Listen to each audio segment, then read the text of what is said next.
A warm welcome, everyone, to this eHealth Learning podcast, a space where we encourage the sharing of knowledge and the support that brings. Thank you all for joining us today. Today I'm talking with Hayley Matthews, rolfer, dancer and flautist, amongst many other talents that she has. Today we're going to be talking about the poetic body and how she interprets that and how it might reveal itself in movement practice. If you have any questions for Hayley during our conversation, please do put them in the chat box, and we will make some time at the end of our conversation to answer any questions you may have. Okay, so welcome, Hayley. Thank you for being here today. Oh, pleasure. How are you? I'm really well, thanks. Yeah. Good. And where are you? I'm in Coltishall, which is just at the beginning of the Broads in Norfolk, in the east of the UK. Beautiful, beautiful. So we're both in Norfolk. That's a lovely connection. Yeah, I'm in South Lapham. Yeah, which is just on the Norfolk-Suffolk border. Yeah, I know. Yeah. Yeah, lovely. That's a really nice beginning. Not so far from each other. Yeah. Yeah. So shall we begin? Let's do it. Yeah. Yeah.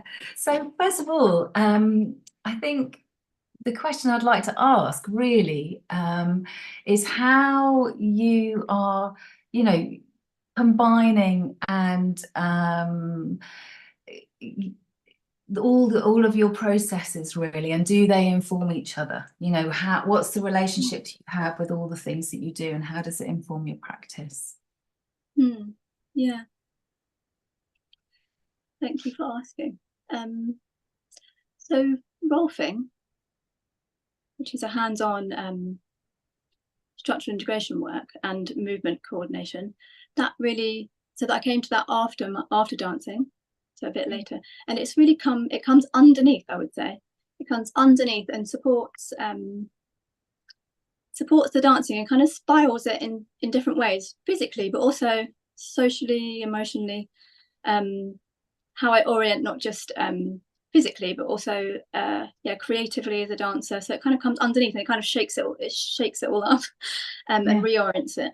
And then meditation is I'm not a meditation teacher, but meditation is a big part of my own practice, and that really kind of builds the center of everything, a kind of meditative spiritual life, and the music, sort of my flute and the vocal stuff has come much later, more in recent years, even though that's been in my life, but it's come into my professional life much more recently. And that's more like as a dancer, it's weird to say, but I felt a little bit two-dimensional, and the aspects of being seen and things, and picking up the flute and picking up my voice, it was probably something that came through the rolfing, my experience with rolfing, but something about being more three-dimensional, more like of the flesh, like, because I could pick up my flute and play that, and then I could go back to dancing, and I could build more of a whole world. It felt more like satisfying somehow. So I can see how there's a resonance or a call and receive, maybe, around how each aspect is kind of talking to you, and then how your body is picking that up. So external music, internal music, how are those aspects bringing around some kind of movement, I suppose. It encourages something, doesn't it? It sparks a relationship with the moment, I guess. No, there's something very different, it's true, about because it's like I can hit. Someone asked me once, Bayo Kamalafi, a brother of mine, asked me, what do you see when you dance? Wow. And I was like, what a beautiful question. And I kind of spoke a bit about it, and then I contemplated it for a bit, and I wrote to him afterwards, and I said, I see the world. I see the world when I dance, which is also a bit of a weird thing to say, but that's the truth for me. And I think that also means that we can kind of build a world as a dancer. And it just suddenly made sense that I could kind of hear that world as well. And yeah, for the music to be coming from outside didn't make so much sense. It was more of an internal. I needed to build the whole world for that internal experience to come into a like more of a fullness for the audience. It felt more kind of whole. Yeah, that more of my internal experience coming out. Yeah. Yeah, and that's a sort of fascinating kind of it's kind of a reimagining, isn't it, of how often we're responding to sensation, and usually they're external forces, aren't they? So the yeah, the impression that it makes, then you're having a kind of honest response. So from the ground up, that yeah, what makes you move? What is it that makes you move? And it's alchemic between inside and outside now. That's for me, and I think life is, but it really comes up most clearly in dancing for me, that it's really alchemic, that relationship between internal and external. And dancing and music is a really beautiful way to be able to show that alchemic process, Yeah, could you say some more about that? Because I think, that idea of transforming one substance into another, that's my understanding of alchemy, can also, I suppose, in some way, say something about our thinking, how are we experience something and the changes that can occur around that through experience. Yeah. I think here we meet the poetic body. Yeah. Right. Okay. Let me see which thread I can pull to kind of begin to talk to language that.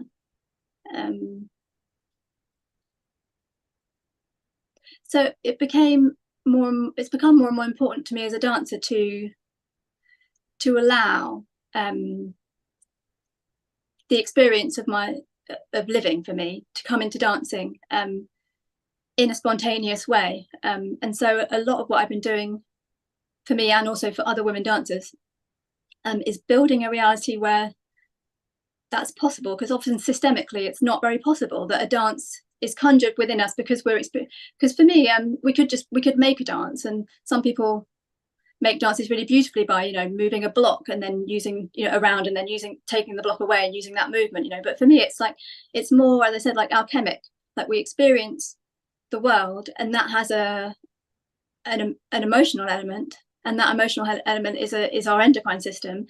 And if that's not allowed to, something sparks, and if it's not allowed to move and then move again and then move again and then move again and work itself out, if then I've got a little spark and then I go to write a pitch for it, that's different from that spark moving through the endocrine system and finding a gesture, and then moving further through the endocrine system and finding another gesture. That's very different. And this is the poetic body working for me. And in Rolfing, it's not just dancers that have this alchemic process, right? But it does seem that if we have a more contemplative way, it's more amplified. And in Rolfing, it's also what we, in many ways, particularly the movement Rolfers among us. So Rolfing is generally that we're three faculties: the movement faculty, the anatomy faculty, and the touch faculty. And those in the movement faculty are very, very engaged with allowing this process for everyone. So often lots of us are not are halting those alchemic endocrine experiences that happen because of our experiences in the world. And a Rolf person, a Rolf being, is what we're trying to get for our clients is for that to be free and not inhibited. So for that alchemy, for that between experience and the endocrine system and the blood and the lymph, for that to be free, for that to be able to move into what it needs to move into. There's a really beautiful, we can use rage as a really beautiful example, because I think we can really understand and see how if rage is halted, it doesn't follow through, and then it causes us trouble, physical, emotional, mental trouble. Because for rage, it's an analgesic. Its job is to freeze us, isn't it? so we can move. So for example, if we're in a car, just why I'm doing that, if we're in the car, and someone, another car gets close to us and we have to swerve, the rage response kicks in, because we have to freeze our fear response, and then we have to get into action. And so it's like a freeze and then an action. And if we don't allow that, so for example, my teacher, one of my role teachers, told me a beautiful story where she was cutting a carrot, and her daughter went to pick up a piece of the carrot that she was cutting just as she was going to put the knife down. And she had, that was the rage response. She had to freeze. And then because she had to, because she's a beautifully rough body, she turned around and she punched a cereal box and screamed. And because that energy has to go, like, because that response is freeze, and then all of the endocrine system builds up for an action. And if that action's not there, it really gets stuck in the tissue. And that's why I think rage is a really big, and grief, they're really big topics at the moment, because, as we unmelt and unfreeze from pandemic times and many crises, that has to happen. Yeah, absolutely. What a brilliant illustration. It's kind of like the kid when she's crossing the road and then you shout at the kid, and it's not the kid that you're shouting at. It's like, it's the situation, isn't it? So amazing that this lady could punch the cereal box instead of shouting at her kid. That's beautiful, like right? evolution. That is grace in action, though. Isn't it? I mean, yeah. And incredible. so that poetic body does, I think. It's grace in action. That's a good way of describing it. How beautiful. Yeah, because the other thing that I'm when there's an event like that and rage is brought to the surface, it's not only the rage of what's happening right now, often it's hidden rages, so you could then be having a multiple experience, couldn't you, where then I mean, if we've had rage that's not been integrated previously, then it goes and attaches to that event. And that's when we can get things like inflammation. If there's been rage events that haven't fully expressed themselves, often inflammation is present in the body. I think that's a huge marker, isn't it? And then years of building onto that means eventually your liver's going to suffer, or your kidneys are going to suffer, or so finding ways for that emotion to come through your body, to come through and out, isn't it? Hitting is quite often the thing, isn't it? Someone once taught me to use a tennis racket and a pillow. That's quite useful. Just to, because obviously a response is, one has to be careful. So it's good that it can express itself, I think, and essential. Yeah, and I'm guessing, that's what you're, when you describe the poetic body, that's the, whether it's ugly, it doesn't have to be pretty, does it? No, it could be snot and tears and, tantruming, or, whatever the movement, whatever the body needs to express, everything's snot and vomit are definitely part of the poetic body. Yeah. And tantrums. Because the poetic body does what it needs, does what it wants. It says something. And things that have been held and haven't been able to be expressed, it seems to be of vital importance, so that you can shift and go into another state. Otherwise, you're, like you say, your body is stuck, your muscles, your endocrine, it's arrested, isn't it? So then triggers will just keep returning to that place, and there you are again. It's in, you're in hell, aren't you? In that sense. Can be. Because I mean, it's underneath. That's the thing. I think it's the poetic body and the poetic experience is underneath. It's like the underbelly. I think largely because we're so connected to sociality as humans. The poetic body is not sociality. It's beneath sociality. Like dance is underneath, is the poetic politic. Dance is actually, in fact, under every politic. And the poetic body is under sociality. And maybe not even under, but it's subliminal too. And I think a lot of the reason that it's more hidden for us as humans is that we prioritize sociality, and that's essential. And so that and then therefore social space gets kind of fraught. And the poetic body does not really operate in that fraught social space. It hides. And we do that for a reason, because we've all had times in our early lives that we've experienced a neglect, or even completely unintentional, or a hurt that was never expressed.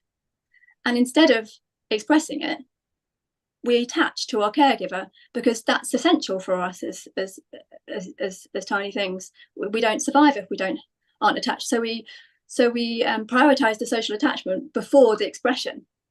And then all of those things that we've never expressed are there in our system, in our tissue. And then we're all turning up in social space with those things. And then we're in an experience where, you say to someone, "How are you doing?" And they go, "Good." And that you don't believe them. You can sense something that they're not good. But then we kind of live in this fake social world that none of us really believe. And the poetic body is beneath that. And it's not that the poetic body can't break forth into sociality. It can. But I think we need to come away from that kind of attachment to sociality before the poetic body can realize itself and then break through.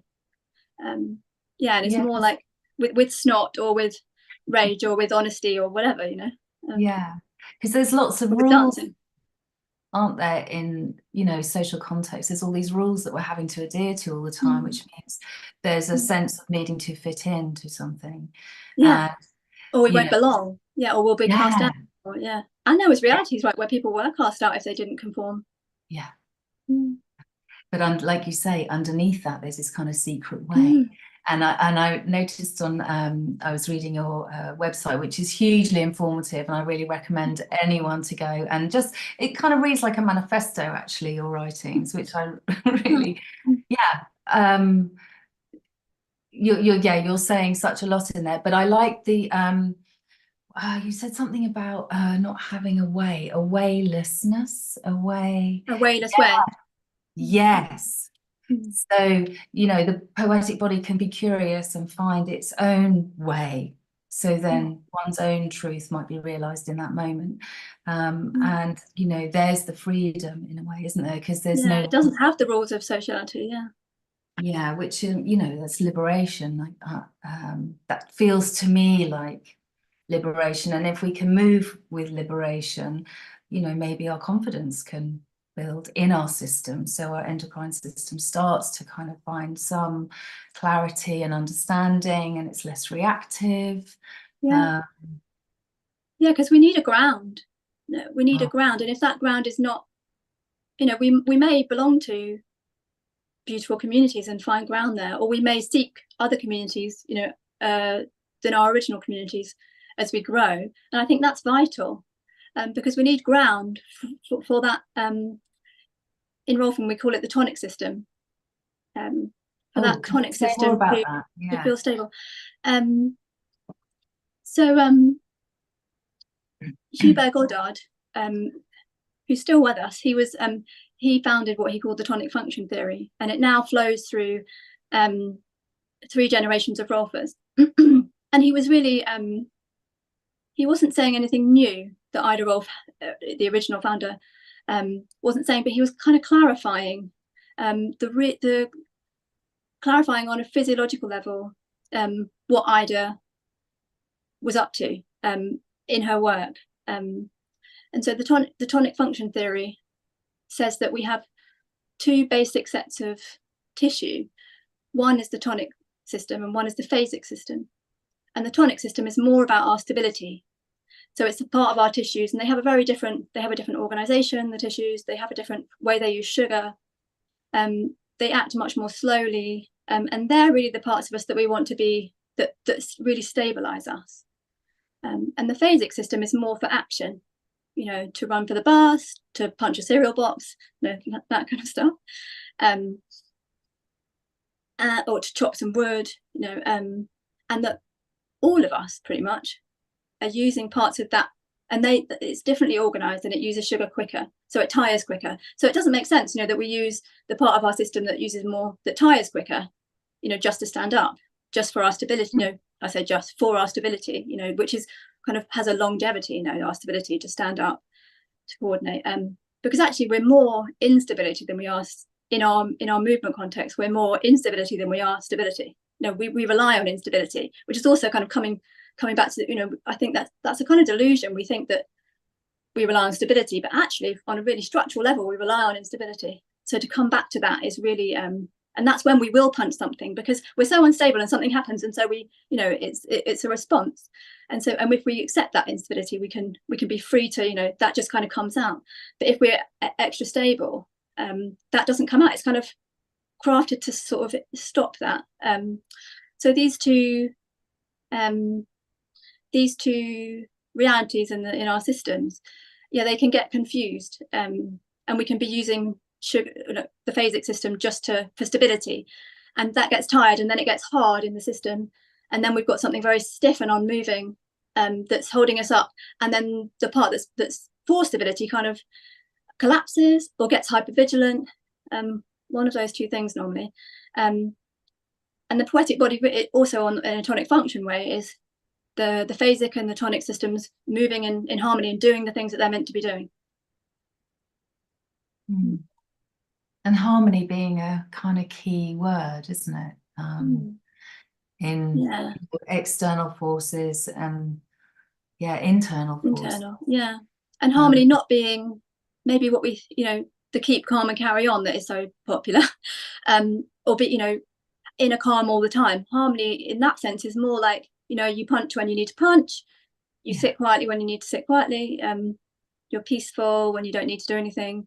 You can come into a sprint, you can come back. Harmony is more like that, more colourful really than maybe the kind of very stable, or the very calm all the time. So harmony like a chord.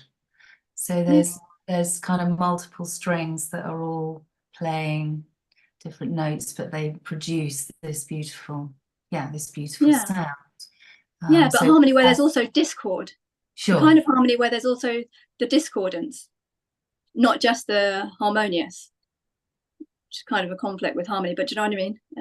Where there's also... I can see how that would have equal balance, because we're not looking for perfection, are we? What a misnomer that is. So but then maybe also we could think about perfection differently. Okay, let's put it like that. Because I did ballet, for instance, and I see ballet dancers who are, my practice, who are absolutely crippled because of their tradition of perfection. I think my teacher told me my arms were too long. It's like, oh, for what? What are we going to do now? For ballet. Wow. So so the harmony is the allowance for everything that's kind of appearing in that moment. I think so. And that's the thing with ballet, ballet is also very beautiful, but the thing that we're not taught in ballet is to come back to our original, to our structure that's not, that's not doing all of that hard work. We have to come back, otherwise we're going to get stuck. That's really interesting, isn't it? Coming back. Coming back, so we're not throwing the lordosis, and we're not just using the external phasic system. And also there's so much work that we can do with ballet dancers to use the tonic system. There's so much grace and ease that we can find, because there's nothing wrong with strength. There's nothing wrong with turnout. It's just that if we can't come back, we get into trouble. And we could say that about our emotions as well, can't we? So, our endocrine system can keep us stuck into certain, this is how I am, this is how I react. And actually, you've maybe evolved that way because you haven't been able just to come back. So to down regulate. Stepping in and out of states. Shape shifting. We're really shape shifted. We're more shape shifted than we think. Even our character, I think. Because one hopes evolution is happening, so that we are I don't know, sometimes we have to retrace our steps, sometimes to heal, but then from that healing we can maybe go in a different direction. I'm interested in what you think about our relationship with gravity, certainly in relation to dance and also in relation to rolfing, you know, how we are having to sort of navigate this force, this invisible force that keeps us on the planet. Yeah. Well, it's really central to rolfing. You know, rolfers are really, you know, we're spending our lives interested in the field of gravity and how the human system moves, and how its own field meets the field of gravity, and how that works. That's really what Ida developed. The system in the field of gravity, in standing and in motion. And in motion has come a bit later. Ida was very, she was very, I don't want to say stuck. She was very, I think because she only had photographic and not video options of being able to record what happened to her clients, she would take photos in standing because that's all she could do. And so she got very interested in the standing. And as rolfing's evolved, it's got also much more interested in the gravity project of motion as well as standing posture. I mean, there's a beautiful way that one of the rolfers in the States describes our work with gravity, and she says it's, you know, when we're suspended in uterine, you know, we're in an oceanic world, and then we come and be born into a gravitational world, and then that first relationship is with our, you know, is with our mother, and her gravity project is, you know, builds us. But she said that's a metaphor and an actuality for how we Mother Earth is how our relationship to Mother Earth is like that mother. So we have two. We have the mother, but then we have Mother Earth behind her, holding her, and holding all. And I think we can often think of gravity as something that pulls us and ages us and things. But there's also a gravity response, right? Which is what, as rolfers, we're working with clients to allow both. Can we fall and allow and be in this instability, and so we're free to move and allow the suction of gravity to pull us, the Mother Earth to suction us, but can we also have a response of rising, of lift? And that has a lot to do with, you know, oxytocin being able to get up, and a lot of us are not allowing that. You know, can we really allow the response to gravity, not fight it because I don't want to fall down, or submit to it because I'm unworthy, or, you know, of being part of this huge force. Yeah. With dancing, I mean, the other thing about gravity projects, I think, is that they can get sociality and systemic realities can pull a gravity project.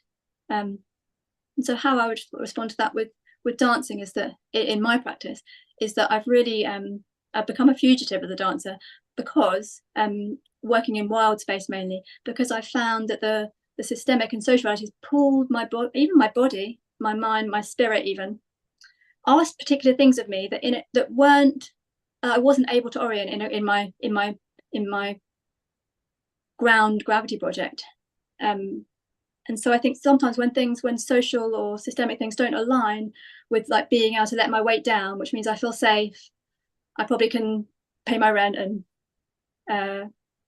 cook myself meals and, you know, that kind of thing, and let my weight down, and I can feel worthy, maybe not having to prove myself all the time, and therefore rise. So I think, as like, cultural things can also they get really tangled up in our gravity project, and a lot of rolfing is kind of coming back to the basic gravity project of Mother Earth, of our relationship with Mother Earth and the gravity of letting go and rising. It's so simple, but it's so profound, and none of us are doing it because cultural space is so complex, you know.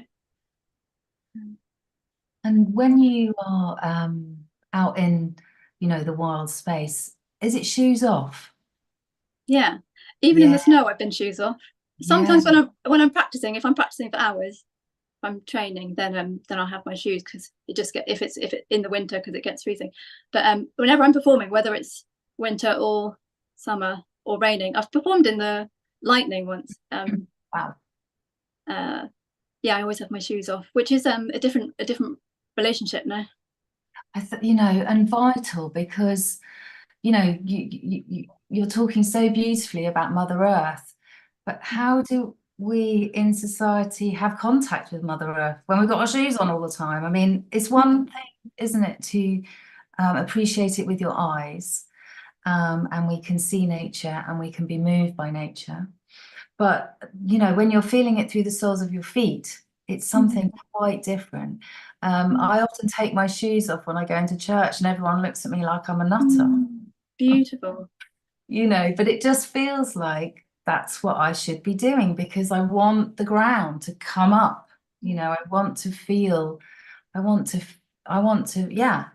feel that underneath me. Yeah. And it's interesting how temperature regulation actually can, it's not like you get used to the cold, but something I find happens that, people assume I'm freezing or I'm doing some penance, and it's like, no, I'm fine. I've just got my shoes off.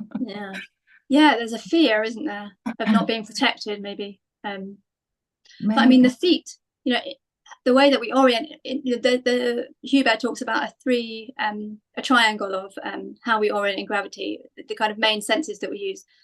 And there are our eyes, our inner ear, and our feet. And lots of the work that we're doing as robbers is because we're walking in shoes on concrete all the time, which is humongous. I mean, it affects the way we think, the way we behave, because we're on a hard surface all the time.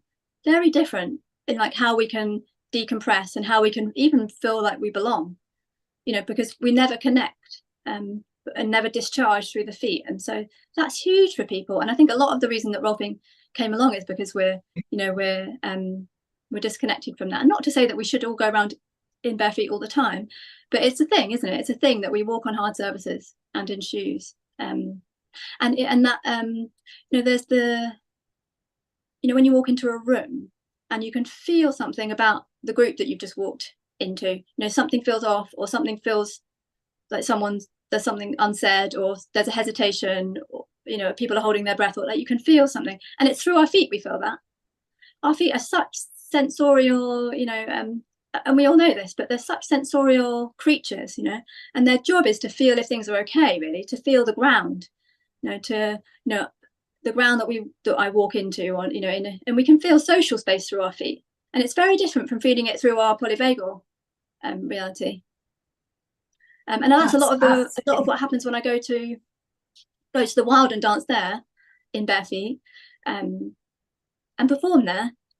It's very different ground, literally, but also culturally and metaphorically. It's very different ground, and that reality of eyes, inner ear, feet are orienting in a very different way in the forest than they are on the stage, where it's very frontal, and everyone's in a tiny chair. And I love going to the theatre, but it's different. It's different. Yeah, and there's something as well about place, isn't there? So we can, when we are attuned to, you're in the wilds and you're dancing and on the bare ground, you're possibly coming into contact with history, with other things that have happened, at that place. And time then kind of disappears a little bit, doesn't it? Because there's just something happening. And if we're seeing the world as dancers when we dance, I think it's just much easier to see the world from there. Of course we can, Sadler's Wells is one of the biggest contemporary dance venue in London. It's on a well, and it's in a really really historic part of London, and you can feel that if you sense in. But for me, if we're always on a hard surface and under the lights, there's things that we so miss that we might be transmitting as dancers, that we could be transmitting as dancers. I'm not saying that all dancers should dance in the world. Like I said, I love the theatre, but there's so many dancers, and if we could flood the world, in the wild spaces as well, in a gentle, sensitive, beautiful way of like gathering there, they would just be these spaces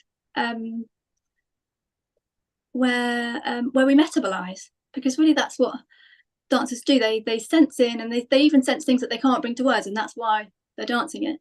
So all those things that they could pick up in a forest that maybe they couldn't pick up under the stage of Sadler's Wells, or like I said, as beautiful as that is, it's nuances would be different. And if our job as dancers, which I feel it is to digest the world and let a spark of feeling come into gesture, and let our senses pick things up and amplify that into gesture, we're digesting things for everybody, that will kind of ready us for the next thing. Because it's like when you can hear a stampede coming, we're so moving in along streets, and in a different reality, that when there's trouble, which there's a lot of trouble right now, we're missing that opportunity to hear something coming from very far away and to begin to move with it. We feel like we're just confronted all the time with all these potential dangers or crises, and if we could just open to sensoriality, where we can pick something up that we don't know what it is and begin to bring it to gesture, like subliminal waves begin to move through us, and we can be prepared, instead of thinking, instead of getting angry and being like, someone should move my house, when I maybe have to move my house because something's happening. It's like we could have time to do all of that stuff. And that's the poetic body. It picks up things before we know what they are, but it picks them up. And if we can attune and communicate in a way where we don't have to say work the thing out or rationalize it yet, like the waves begin to move. And that for me is what dancing could do for us as a human family in a wider way. That's absolutely beautiful. And as you were describing that, it took me back in the early 90s. I started to go raving, and it was kind of weirdly what you're describing, because it would be the big gathering of dancers in a field. No one would know where it was. All the creatives would turn up and bring the music, bring all the banners that would be there, and there would just be this huge kind of, I don't know, thrilling event, and everyone would dance together for like 5 hours. It was like nothing else I'd ever experienced. And the way I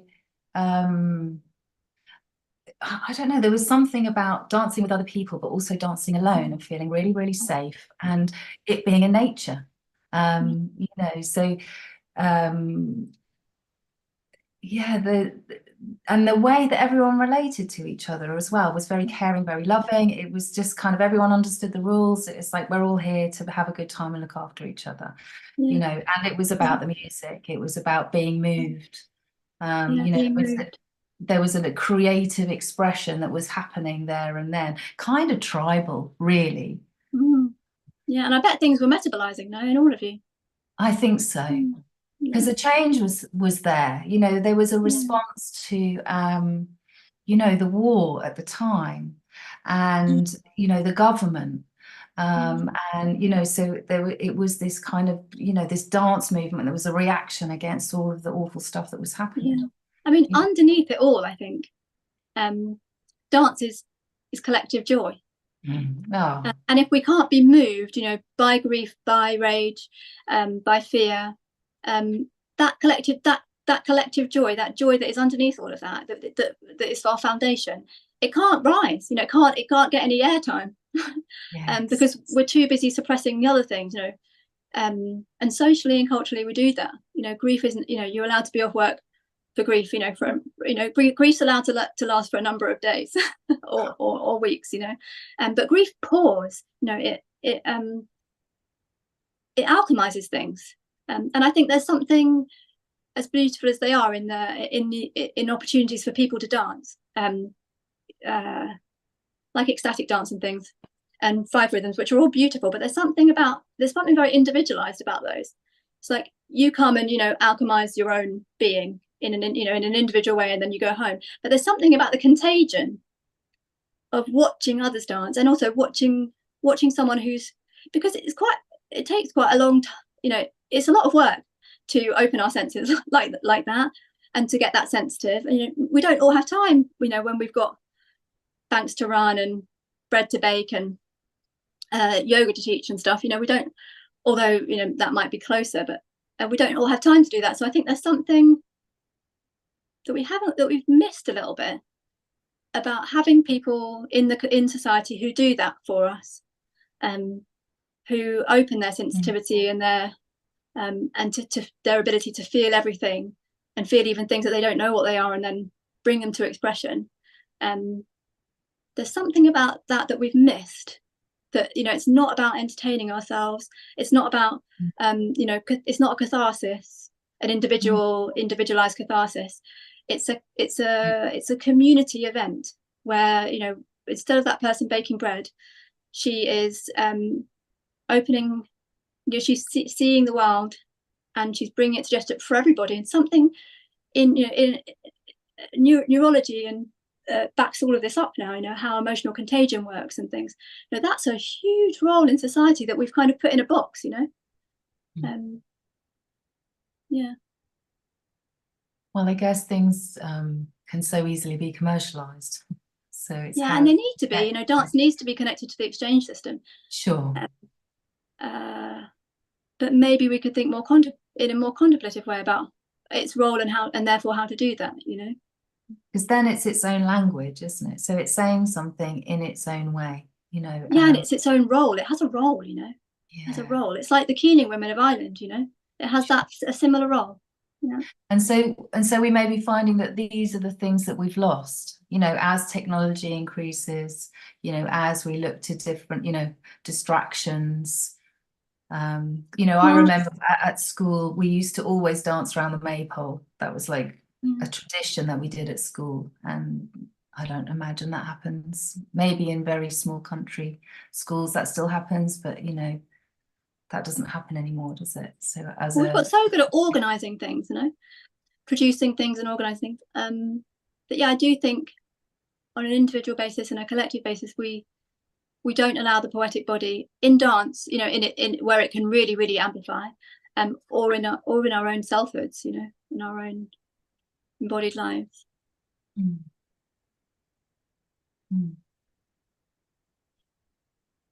Gosh. So I think we've got some questions. Let's have a look in the chat.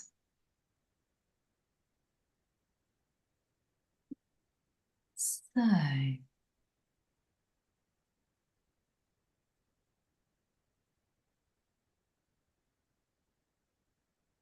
could you talk about how you can dance in nature, nurture belonging, sense of place, reciprocity with the natural world? Yeah. I think it could be as simple as shoe wearing that brings us away from belonging. You know, the gravitational, you know, belonging to the great Mother Earth, the great she of gravity, or he, or, you know, that, you know, the great gravitational Mother Earth force. It could be as simple as just wearing shoes because that gives us a huge belonging to put our weight down, which most of us can't do because we're too busy. And we don't have time, even, you know, on a physiological way, just to decompress through the feet. The gravitational force is a huge belonging force. And I think when we can't put our weight down or have that normal force, Kevin Frank calls it, to come back up again, like that is the simplicity of belonging. And I think for me, you know, dancing in nature was a re-belonging. And you know, it gets very and I think, like I said, it has a very physiological aspect, but it also has huge social and cultural aspects of, as I said, like becoming a fugitive for me from a system that wasn't serving dance or me as a dancer. And I think it kind of, for me, it also it opens a door again to what I can imagine was a kind of pre-enclosure world, you know, where the pre-enclosure act, where, you know, land was enclosed and men went and did paid work and largely women didn't. And so as a woman myself, and having like that kind of enclosed thing having happened, it's like going back. So I dance, my regular place is on Hampstead Heath because I live in North London, which is also a really beautiful place because it's been protected over and over and over again. It's a wild heart of London that's been protected fiercely over and over again. So just something about, and there's so many layers that I could speak from, but it felt like going through a door, reversing the kind of enclosure act thing, having my feet on the ground all the time. And one of the dances, I'm in a tree, moving up and down through the branches and falling through the branches, and something about also being held by her, the tree. And I run on the heath, and I also the river Fleet springs on the heath, and I drink from the spring, and suddenly I feel like I'm belonged. That whole process of, I think, liberating the poetic body in my dancer's body into a wild space that was not the space that was, I felt, was not letting my poetic body free, you know, even in its simplicity of gravitational force or endocrine reality of experiencing the world, freeing that into the wild, where I call it wild space because I don't ask permission to be there, and I'm not asked to be there. I'm not invited, and I don't ask permission. Something about that, and having my shoes off and continually doing that over and over again, and others coming, like something about that has definitely rebelonged me to my world, like to the land that I belong to, that I live in, that I dwell in. Yeah. If that answers your question somehow.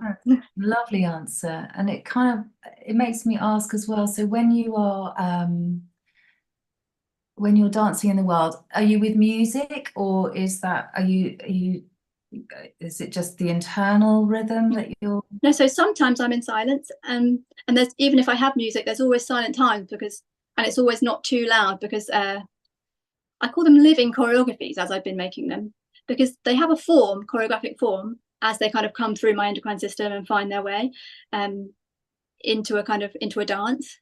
And there's 5 now that I've made in that reality, and they're just beginning to come to other communities. Anybody can call them in, so they're leaving the heath and they're coming around, so call them in if you'd like to.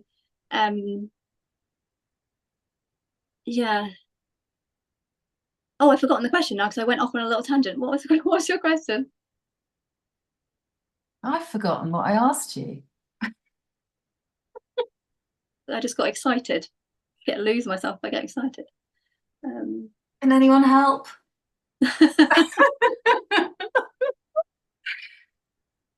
I was going somewhere. Oh, the music. Yes.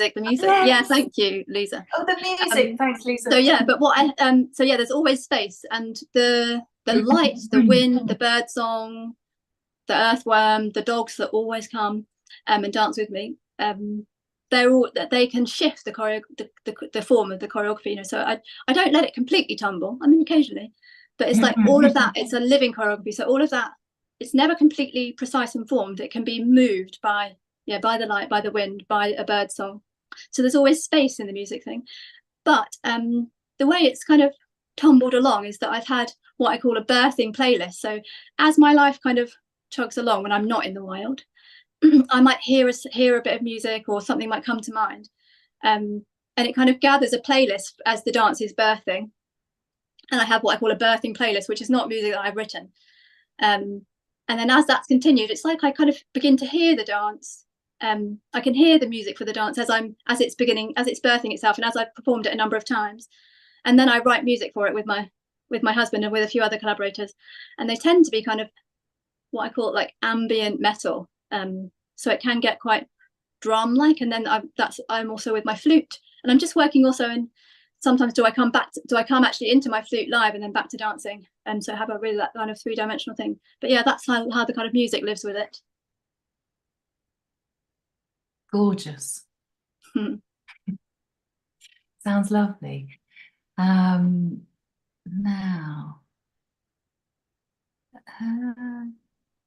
so it's worth having a look at the work of Professor Perrin of Manchester, who uses osteopathy to remove stagnant lymph. Stagnant lymph? Yeah. Beautiful. Yeah, I do have a really beautiful osteopath friend who we do a lot of lymph work together. But I'll look her up. Thank you. Yeah, it's beautiful lymph work. Yeah, and especially with this the return force of gravity. The return, the upward force, the response to gravity. Yeah. Great. And Sue asked, and what about the safety needs? That was around 17, so I don't know what we were speaking about then, but What I'm about not the quite safety sure needs? if you could re-ask that question, so that we I wonder can if you get mean about social space, or but yeah, let me know and I'll see if I...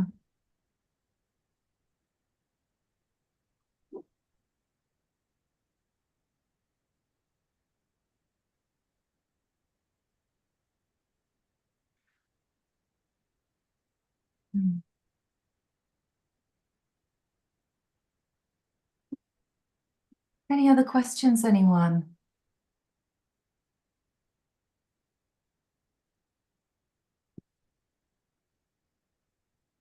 Have I got any more questions? I'm kind of interested in this word embodied, because it's used a lot now in all sorts of context, I suppose.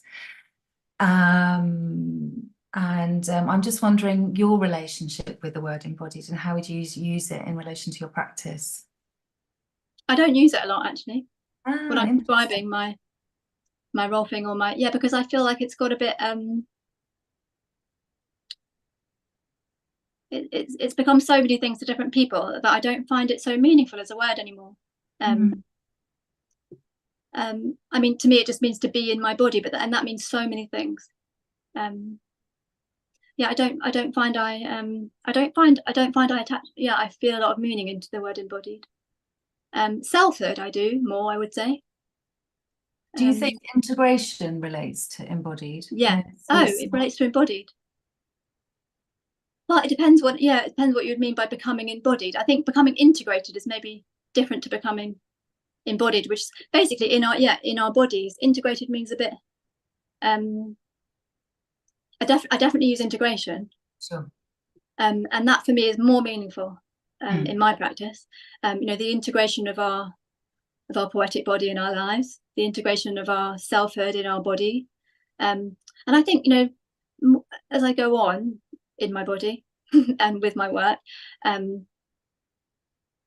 it feels like my body has to kind of, in a way, sometimes be forced to come along in my growth, and it's a bit painful. Like I've had lots of head injuries as in my life, and it's been an experience of growing through those, and the jaw being able to blossom and the lymph being able to really move upwards. That's been a real alchemic thing, and it's been more and more I feel like it's not necessarily that but I think becoming embodied, we might be listening to our bodies and things. The poetic is more than that. No, not more, better, but it's not that, and it's like the body has to come along with the poetic forces, and sometimes it's painful. Sometimes growth is through, if you really allow the poetic, and all of those things to be monstrous, and to find ground, and to let gravity through, because there's so many ways that we don't. I think it can be more alchemic than my experience of being a person in a body is more alchemic than kind of what I would say embodies.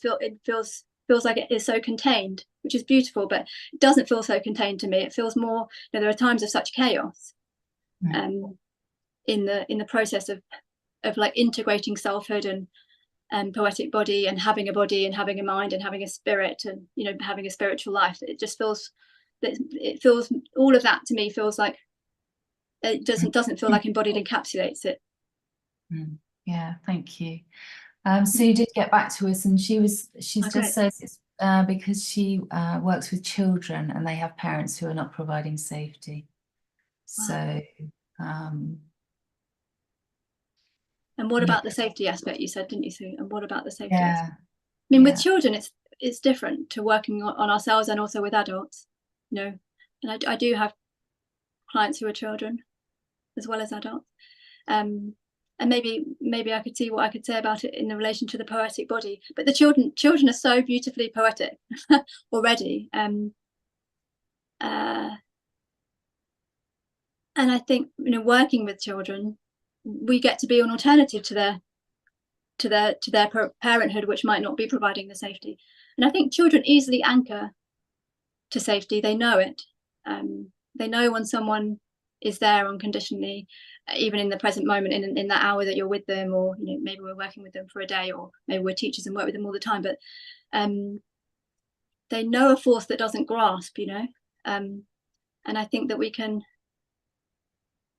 be anchors for children that are not ours, you know, without grasping and without judging. The being with, yeah, it's so powerful, isn't it? The being with, and it's so poetic.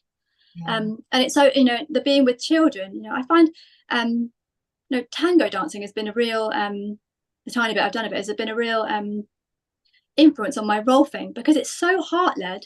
You know, you have to feel someone else's heart and where that's going. You can't really follow their feet. It doesn't make sense. There's so many different steps, and, you know, that's not where it's coming from. It's coming from a heart space. And you can really, you know, you can follow that with an adult client. You know, they if I think about, you know, whereas how do I sense from my heart about how this person is, how do I relate? I move much more. I go towards, I come away, I stop and listen, I say something. And with children, like, it's more like a chaotic chase, you know, because that can take, you know, down to the floor, even if I'm in my clinic, you know, down to the floor for a moment, and then they go off on one and you go with them on that. And then you don't always have to go with them. You can stay as they go off. So it's much more of a dance, I think.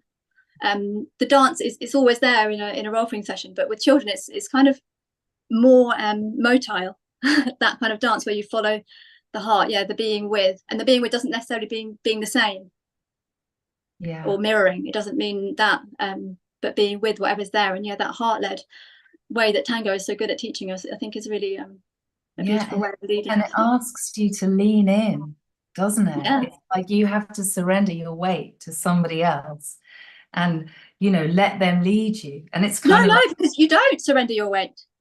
You have your own ground. You have but you're on one leg with your, you know, aren't you? You're on a pivot in a way. And isn't that such a beautiful paradox, you know, to surrender but have our own ground. And this, I think, it's so poetic to do both those things, to surrender but have our own ground. Yeah, bravo. I mean, that is the balance, isn't it? I think so. Yeah, absolutely. We've got a couple of other questions as well here. Jan says he'd like to, or Jan, apologies. I would like to see the tiny creatures, microbes, plankton, etc., expressed as they cannot be seen with the naked eye, and desperately need us to connect with them in order to encourage society to protect them. Yeah, I mean, I think we can dance with plankton. You know, we could study it and we could understand it, and we could move with our understanding of that's what's beautiful, I suppose, that science gives us, that we can dance with things that we might not have understood before, and not from a cortical place, but from a go and get a kind of sensorial feeling of what plankton are up to, and move with that. I've got a lovely colleague who's he said to me, I'm just approaching 60, and I felt I needed a new mentor, and so I've chosen lichen. Wow. As my new mentor. Wow. And it's like that, isn't it? So just be curious. What's it telling us? You know, what? Yeah, I mean, and I've been to a workshop of his, and if I move with lichen, and what we can begin to understand about how it moves and how it grows and how it senses so slowly, and that it has to be in a space that's undisturbed, which is actually so beautiful, that space of undisturbedness, because there is a space in all of us that's undisturbed and undisturbable. And I feel, for me, it's like more central nervous system, and moving with that understanding of what lichen do, and that they need to be in these protected spaces, and how they grow, and they go always centered to periphery. It really made me much more sort of central nervous system to periphery than sympathetic nervous system, you know. And it slows me down, and there's things that we can learn, though, about moving with other. Yeah. And I think there's so much about having just the unknown in the room so that we can It's choose always to there, learn. isn't it? Yeah. And it's not such Yeah. a scary thing, is it? You know, the unknown. Oh, it's so fun. Yeah. Yeah. Yeah. Like we could let the lichen teach us then maybe, couldn't we? Yeah. Gorgeous. Well, we've come to the end. It's 7 o'clock and we've come to the end of our conversation. Haley, it's been such a treat. Oh, you too. Thank you so much for joining us today and giving your time and your experience and your wisdom. I'm really, really grateful. It's been a very meaningful conversation. Oh, thank you for having me. It's been lovely. Thank you for joining us. And thank you everyone for your questions and your interest. And don't forget, you can go back on, if you didn't make it, you can watch the recording. And send it to all your friends. That would be great. Haley, thank you so much. Thank you so much. I hope to see you again. Ciao. All the best. Bye now. Bye. Bye.